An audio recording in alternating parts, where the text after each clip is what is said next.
ঈদের দাম ইয়ামা R15B4 Indian black colour এবং ইয়ামা R15M ইন্দোনেশিয়ান ব্ল্যাক কালার, এটা আইকনিক ব্ল্যাক কালার বলা হয়।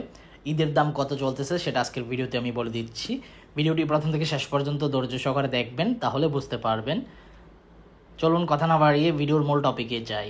আসসালামু আলাইকুম guys, it's me Arman Sarwar. আজকের ভিডিওতে আপনাদের মাঝে দুইটি মডেলের বাইক নিয়ে কথা বলবো। আপনারা অলরেডি থাম্বনেল বা টাইটেল দেখে বুঝেই গেছেন।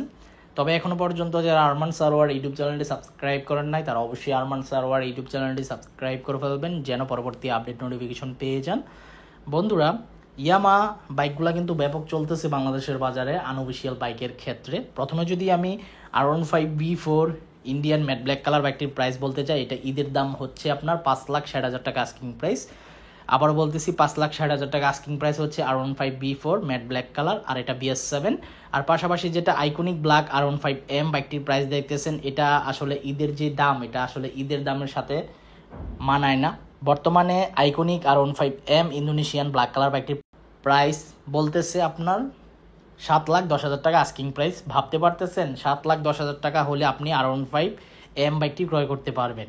তো আমি তো মনে করি আর 7 লাখ টাকা অ্যাড করে আপনি প্রিমিও বা এলিয়ন প্রাইভেট কারই ক্রয় করতে পারেন। এখন আপনার সিদ্ধান্ত, যাদের টাকা নিয়ে কোনো প্রবলেম নাই তাহলে এই বাইকটি ক্রয় করতে পারেন। তো এই দুইটি বাইকের সম্পর্কে ছিল এই আপডেট ইনফরমেশন। আর বাইকটি ক্রয় করার আগে আপনার কিছু গুরুত্বপূর্ণ জিনিস খেয়াল রাখতে হবে। বাইকটি ক্রয় করার আগে প্রথমে আপনার বাইকের মধ্যে কোনো প্রকার দাগ আছে কিনা সেগুলা পুরো সাইড ঘুরে দেখে শুনে তারপর বাইক ক্রয় করবেন, এবং বাইকের কালার অথেন্টিক কালার কিনা সেটা লক্ষ্য রাখবেন, এবং যে শোরুম থেকে বাইকটি ক্রয় করবেন ওই শোরুমের সার্ভিস সেন্টার আছে কিনা সেটাও আপনার যাচাই বাছাই করতে হবে। এগুলো যাচাই বাছাই করে তারপর বাইক ক্রয় করবেন। এই ছিল আজকের ভিডিওর আপডেট ইনফরমেশন। আই হোপ আজকের ভিডিওটি আপনাদের ভালো লাগছে, এবং আল্লাহ হাফেজ।